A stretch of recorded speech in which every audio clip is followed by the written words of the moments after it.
Hour. Hello and welcome back to the Horror Hour, the show where we discuss, debate, and disagree on all things horror. I'm one of your hosts, George, and today, of course, joined by my fellow host, Yutaka. Hello. And Ben. Hi, everyone. And today we are joined by Chloe Okuno, who is, of course, the writer-director of Storm Drain from the breakout success that is VHS94. Chloe, thank you so much for joining us today. How are you? Thank you for having me. Yeah, I'm doing good. Amazing. Well, we might as well start off with the big question, which is, how does it feel to have the biggest premiere ever on Shudder? It feels good. It feels really good. Yeah. I mean, when we got the word that it was the biggest premiere, it was like, yeah, it was kind of crazy, honestly. I knew that people were, obviously, I was a fan of the VHS series. I knew it had a pretty large fan base. But at the same time, like, we've been working on this movie for a year. I've been attached to it for, even longer than that. So, you just, at the end of the day, you never really know how what you do is going to be received. It's not really something you can control. So I was so happy that people love it. And I was even happy that some people hate it, as long as you're watching it. I've heard some criticism and I don't get it, because I remember I was messaging George as I was watching Storm Drain. I'm like, my pulse rate, everything is racing right now, because as they were going further in, I just got more claustrophobic. And the sense of, I was just like, oh gosh, this is like, if this is how we're starting out, I'm like, I'm gonna have to maybe watch this in two parts, because it was my heart rate. I love that. That's great. I mean, genuinely, like, being in that actual storm drain on location, I was really nervous too. Like, I also was like, I don't really like being in here. I feel like something's gonna like jump out at me at any moment. So yeah, I'm glad that feeling translated. Didn't realize that was a real storm drain. So Oh, wow. yeah. Oh my gosh. Ooh, yeah. I could only imagine then for the crew and the actors. And it was crazy. So it was kind of split. Part of it was a real location, a real storm drain. And then at a certain point we transitioned into a set, which was built in the atrium of the Holiday Inn that we were staying in Burlington, Canada. So for the part where, Holly and Jeff first enter into the drain and they kind of come upon the sleeping bag and then they start walking deeper into it, that's all real. The part at which we transition into them meeting Bill, seeing the tent, that's now a set. And our production designer, Peter Mahaichuk, did such an incredible job. Like, for most people, even my editor, he couldn't tell when we transitioned into a set, which was so great. I can tell because in the location, we had water up to our knees, and in the set, we didn't.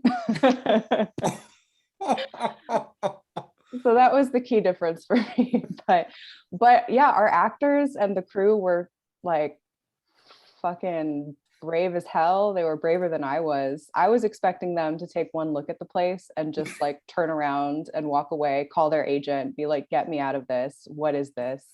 But they weren't. They were so down. But yeah, definitely motivated me to do as few takes as possible.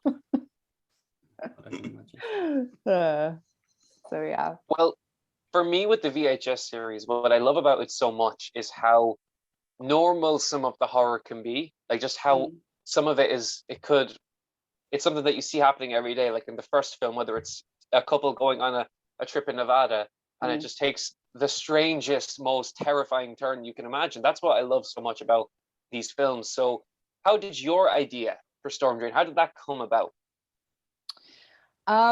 I think it was a mix of a few different things. I'd had the idea for a while. I wanted to do a story of some kids who enter into a storm drain and encounter a creature, which I'm sure was, inspired by it.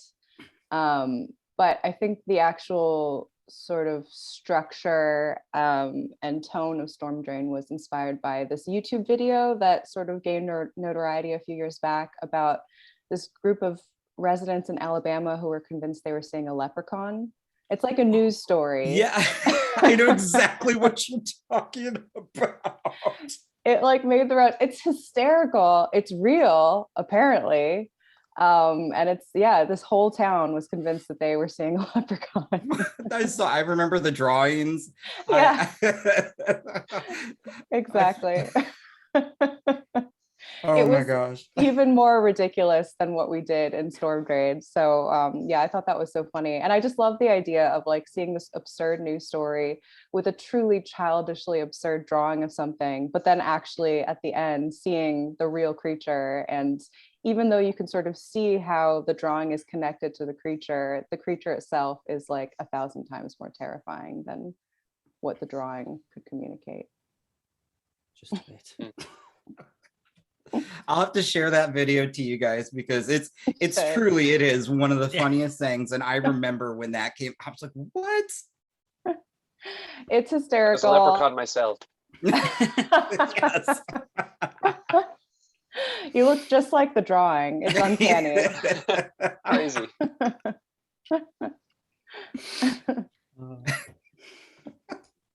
All right. So I know I got to speak with Patrick McGee, but I am curious how you came up with the look or the idea for Raatma, you know, because one, I love the reveal, but just curious in like the conception of the creature. Yeah, so I first started talking to this brilliant concept artist named Keith Thompson. And he, I think, came to us through David Bruckner, who, of course, has done some incredible creature work in The Ritual. I think Keith worked on designing that monster as well. And Keith and I had some very like hours and hours long conversations about what this creature should look like. And there was like a few different iterations of it that we had discussed. Keith had a really cool idea initially of like, when he read the script, he interpreted Raatma, like Raatma, as an actual rat mother.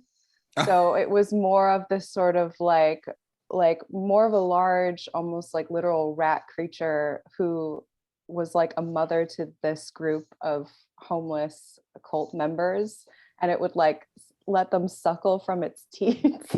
It was really fucked up. And I sort of loved it. And I hope there's some movie in which that concept can be used, because in a way, I think it was even more disturbing than what we ended up doing. But yeah, I really liked the idea of, you know, of course, I kind of felt like there was like a Lovecraftian element to this. And I'd always had it in my mind that the creature came from some other dimension, in which its sort of powers weren't extraordinary, but obviously here it took on this kind of godlike significance. And I really was taken with this idea of like, when it enters into our dimension, all of these people have sort of gathered around it and worshipped it as a god, but the creature itself is kind of like sickly and almost like there's something a little like sad about it. I thought about, you know, the ending of like The Fly, when he gets like crossed with like the pod, so it becomes like the Brundle pod, and this thing sort of just like pulling itself across the floor, and it's really horrific but also kind of pitiful. So we discussed all of that, and based off of that, yeah, the first illustration that Keith came back with was the Raatma that you see today, and it was genius. And yeah, obviously I think, you know, it had to look, like I was saying, like this other dimensional creature and kind of pitiful, but also Keith did such a good job of making it look like the sort of drawing that he had done. You know, you could see how, like, looking at it from a certain angle, it's sort of rat-like, which I also really appreciated. So yeah, he nailed that one. And then Patrick McGee, who I know you spoke to, had like 2 weeks to take this concept art and create it from nothing. And obviously he did such a masterful job. And yeah, it's still sitting. I'm in possession of it now. That's awesome. I need to store it better. It's actually, I have no room in my apartment, so it's like it's in my editor's house. But yeah, I'm gonna need to figure out how to preserve it, you know, display it somewhere. Definitely. Well, talking about like Raatma then, so you sort of touched on it there a little bit. Did you kind of And I'm interested because we sort of have asked a couple of the guys this about if you were to ever able to explore the universe of your set a bit more of your segment, did you have like an idea of where exactly like Raatma came from and how they ended up in the drains and meeting these sort of things? Yeah, so in my mind, and I think maybe even there was like a version of the script where we got a little bit more into the backstory of all of this, but I had felt like the pastor character who we meet in the drains was the person responsible for sort of like opening up this portal to another world, because he had already sort of had this idea that he was summoning something that would sort of herald the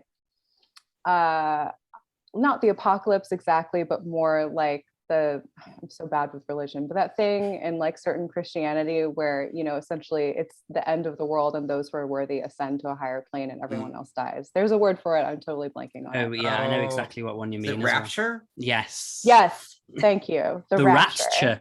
The rapture. Yes. Oh, love it. Yes. I'm stealing that. That's fine. You can have it. So yeah, I thought that he was a person who had sort of wanted to herald the rapture. He had managed to open this portal to another world, and Raatma is the creature that came out, and he had taken it upon himself to sort of, you know, create this whole cult using, I think, you know, it's a silly movie, but at the same time, you know, I hope that some of the ideas there are about taking advantage of these people who, you know, are very vulnerable in society and sort of using them to induct them into this cult. But also, you know, trying to explain this to people on set who are like, explain this to me, what's happening here? I don't know if it even makes sense now, but I'd always thought like, you know, it's sort of like a rite of passage almost, seeing if you're worthy when the creature sort of, you know, vomits this black bile on you. If you're not worthy, so basically if you don't ascend in the rapture, then your face melts off and it has this very like acidic effect, the way it does on Jeff and on Holly's co-anchor. But if you are worthy, then you don't die, but you are constantly sort of just like, you have the hive mind and all you can do is talk about the wonders of your new god Raatma. So that's the story that I had in my head.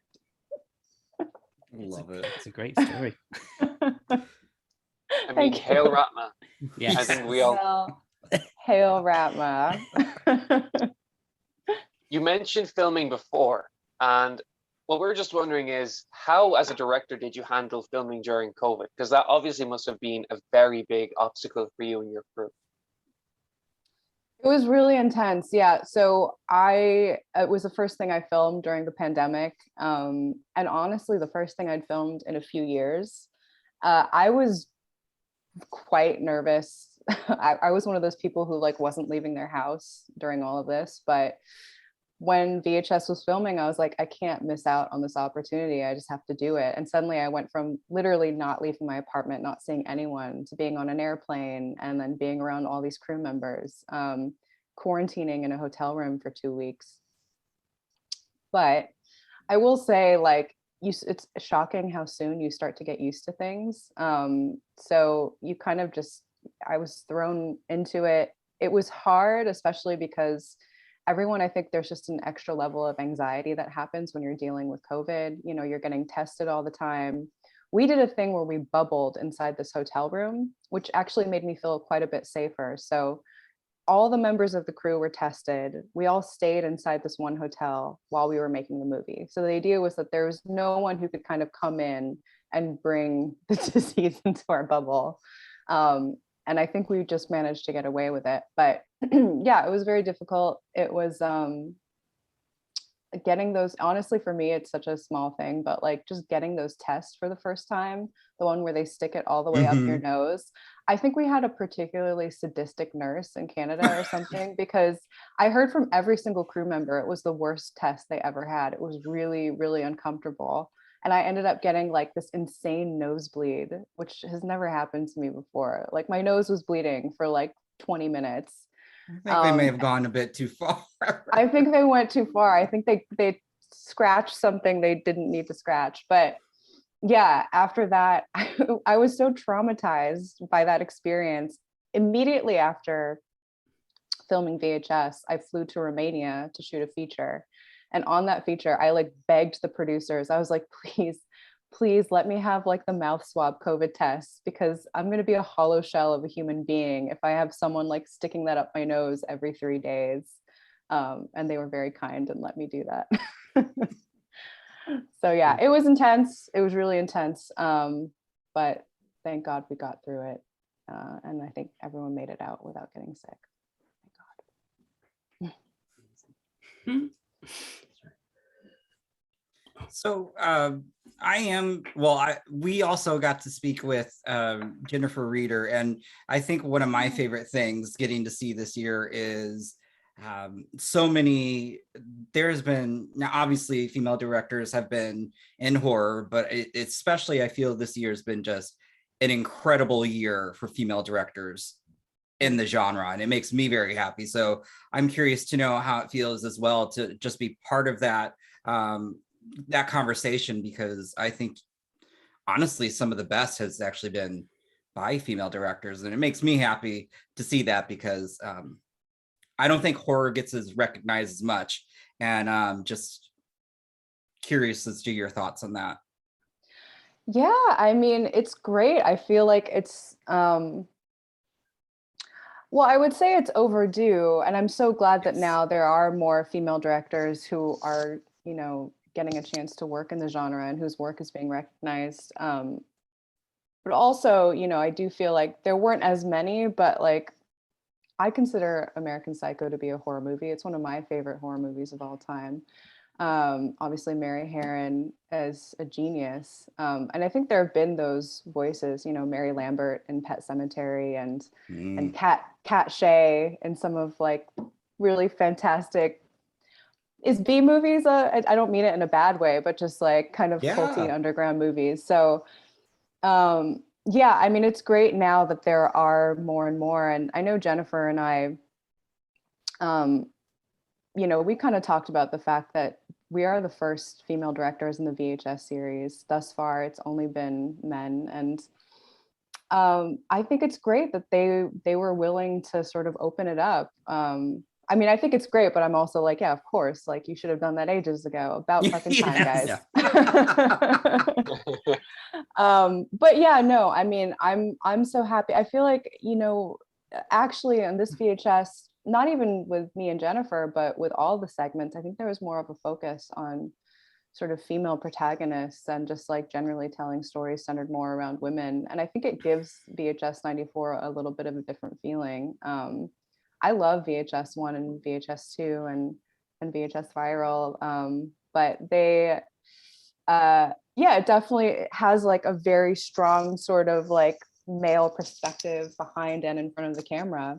And there's nothing wrong with that, but I think it's nice that now we have some different voices, and certainly Jennifer, in a way that I love. Like, I think she has kind of a very different tonal sensibility. I don't know if I'm not saying it's because she's a woman, it might just be Jennifer, but I think she and I both brought like a sense of humor and a sense of campiness to this, that you're either really into it or you're really not. But if you're into it the way that I am and the way that I know Jennifer is, I think it's cool. I think it brings a different feeling. And yeah, I just hope more women get to make horror movies, because I always feel like there's like a deep sort of untapped rage that women feel, because a lot of times we're not able to express our emotions as much as we'd like, or we're punished for expressing emotions strongly.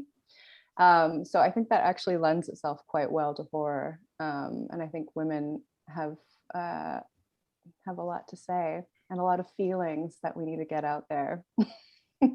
And it's an untapped resource, which is sad to say, because there's just so much wealth of talent and just storytelling out there that I sometimes think that we're just missing out on. So, I mean, I still Storm Drain, I'm still thinking about it, and I just love also seeing everybody with the Hail Raatma hashtags and their drawings, and it's clearly struck a really great nerve that people to me really enjoy it. I guess maybe I've blocked out the haters because I haven't heard much about people hating the film. So that's good. Block out the hate. I kind of love the haters. Like I fully admit I'm scrolling through and reading like all the Letterboxd reviews. And I personally really enjoy it when it's like 1 star, this is shit. I'm like, all right. It like genuinely kind of makes me laugh. But also more than the haters, I love the people who love Raatma. I love the people who are sexually attracted to Raatma. That's a thing. I did not. That's been a thing, I swear to God. That's amazing. There's a lot of Raatma love out there, like all different kinds of love for Raatma. And I love it. Well, I think, was this, if I'm correct, I think this is your first like delve into found footage style of film. And how was that like sort of, was that something you kind of went in with when you were writing it on how exactly this would differ, whether it being like a normal camera filmed movie? Yeah, it's my first found footage movie, which I was really excited to do, but I was also, I feel like it doesn't actually lend itself at all to my strengths as a filmmaker, because I decided to do, you know, obviously the approach was kind of like inspired by Rec. You know, it was like, we're going to do a news story. There's going to be one camera. It's going to give motivation for why we continue filming. But with the one camera found footage, essentially, you're sort of just doing a lot of oneers, you know? And that's never really been something I've been particularly good at. Oneers are really hard to pull off because, you know, you have to stage it in this very particular way, you have to block it, and you have to get everything in one take. You don't have the luxury of like cutting away when things aren't working. So that aspect of it was really fun. It was like a challenge, but yeah, it was, I just remember like, especially in the scene in the sort of cavern of the storm drain, when you meet the cult and you meet Raatma, in addition to having to do all this in one take, we're dealing with a lot of special effects, like face melt stuff. We're dealing with the creature.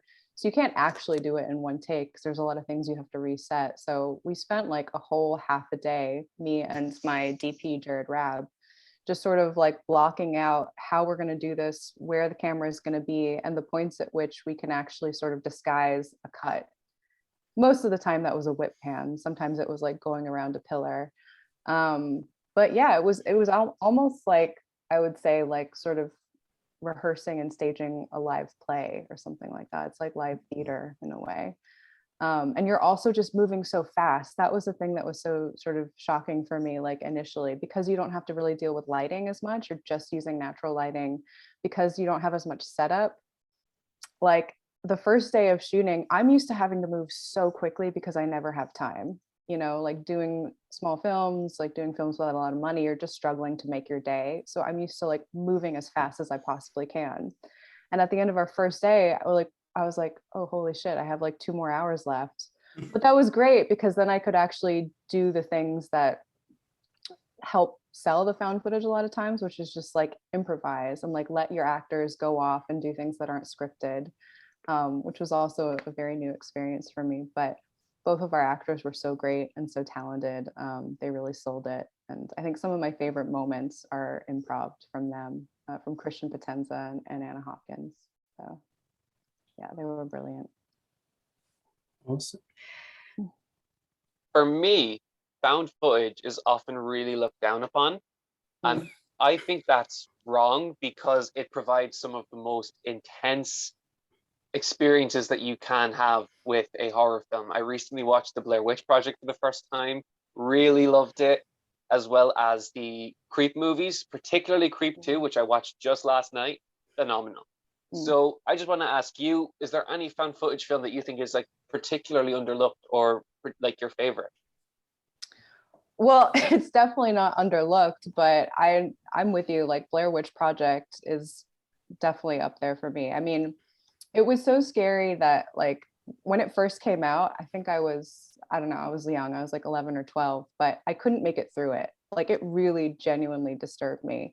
And even watching it now as an adult who's like seen a fair bit of found footage and horror, like it's hard. I find it like really difficult because they were so, you know, I think from what I've heard, like they really didn't have a script. They had an outline. They let their actors sort of go off, and like they created these scenarios for them to react to, and it genuinely feels so real.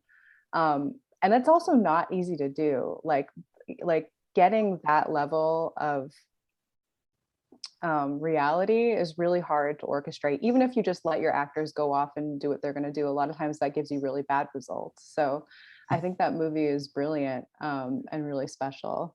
And it does.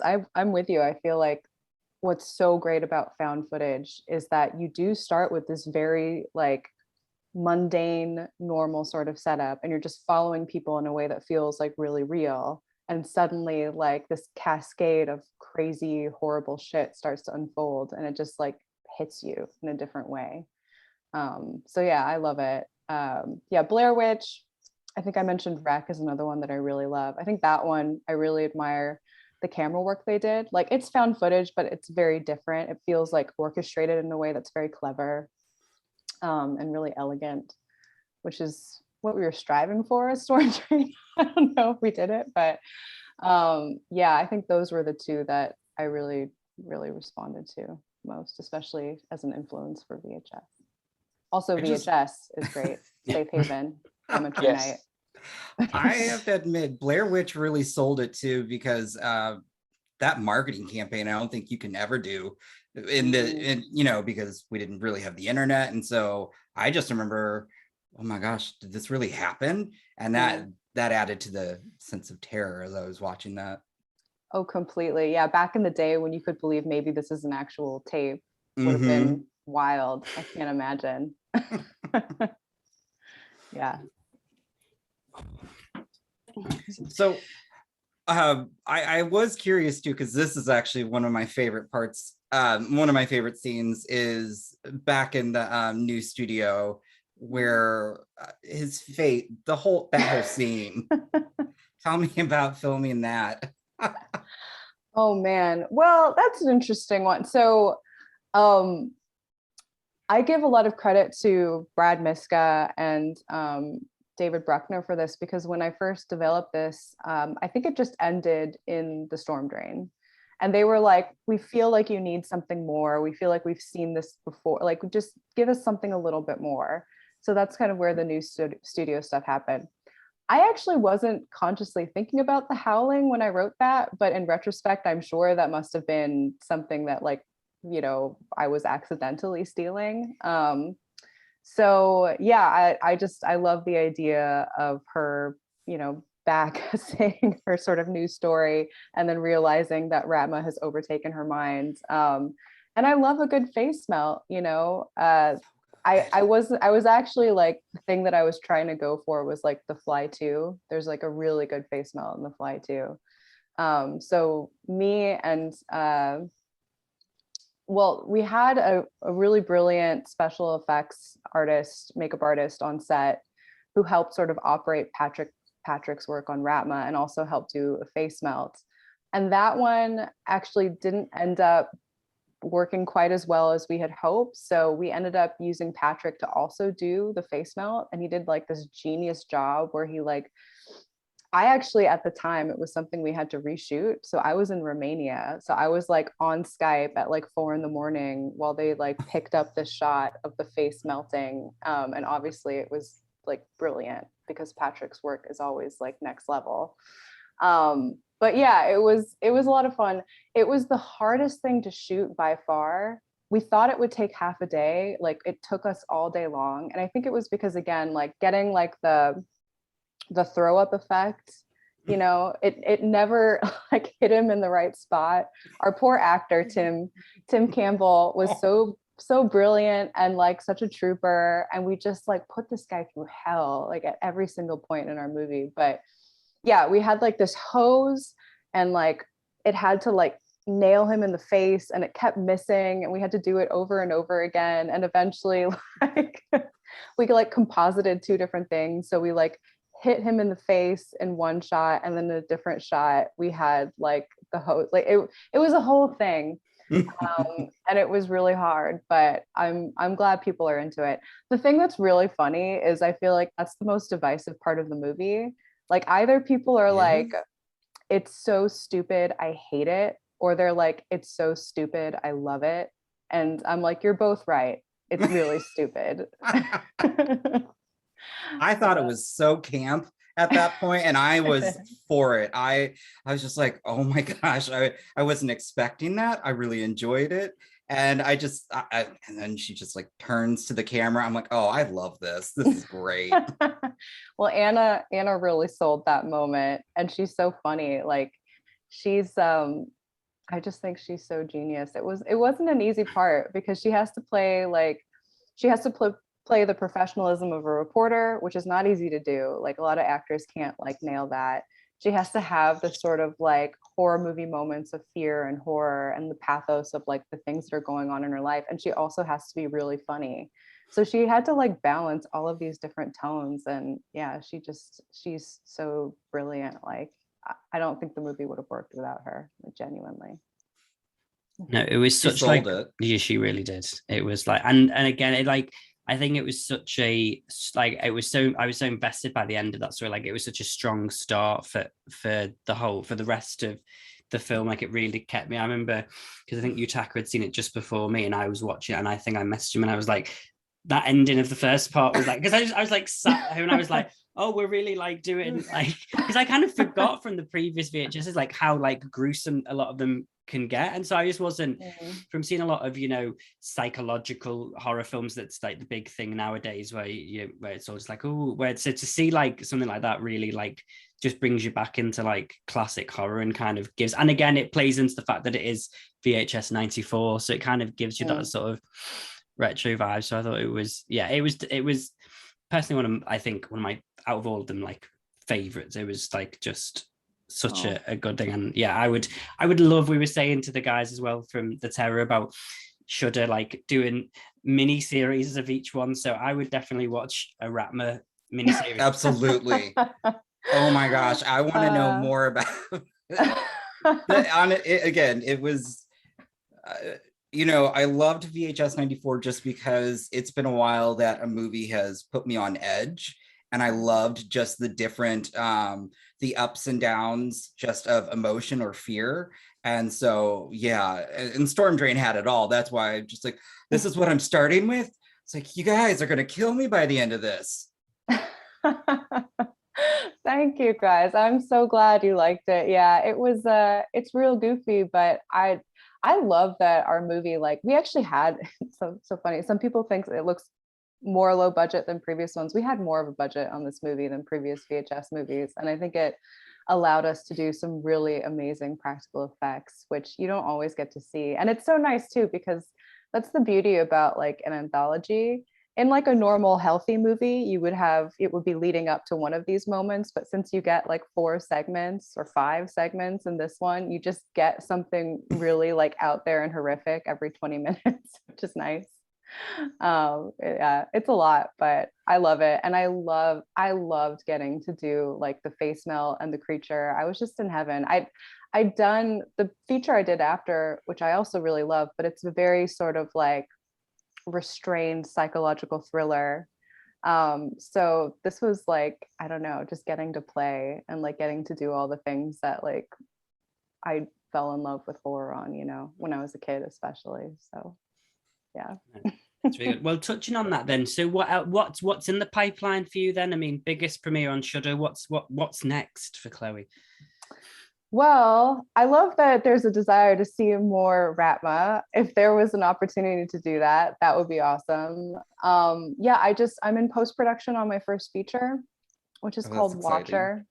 And like I said, it's a psychological thriller about an American couple who moves to Bucharest, Romania. And the wife, it's a husband and wife, becomes convinced that her next door neighbor is watching her and stalking her. So it's a very sort of like Rear Window, like Polanski apartment trilogy kind of feel.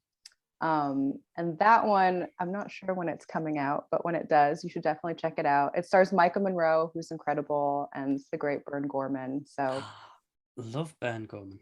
Oh my God. Can I just say for the record, Bern Gorman obviously plays a very mean bad man in most of his movies. He is angel. He is an angel from heaven. I love him so much. And he's like one of the best actors I've ever worked with. He's honestly like a genius.